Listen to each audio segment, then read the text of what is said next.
Si Guys, may binibitang manok, bili kayo. Jum.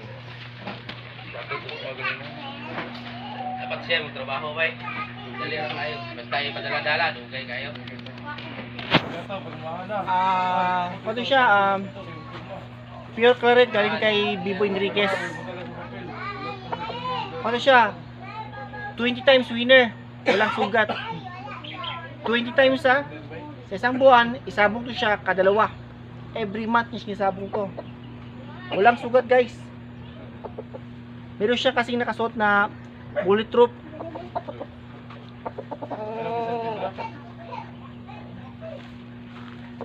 Ang pagtingin ng manok guys sa paa guys, kailangan yung paa niya straight kaya ito. Tingnan mo pa. Hop.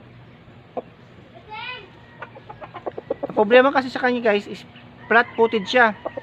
Yung pagka flat-footed niya, doon siya nagiging maswerte. Kaya bili na kayo guys, bili na kayo. Tag 5 na lang. Bibili na, tag 5 na lang. Isa. Okay. Bye-bye. Yung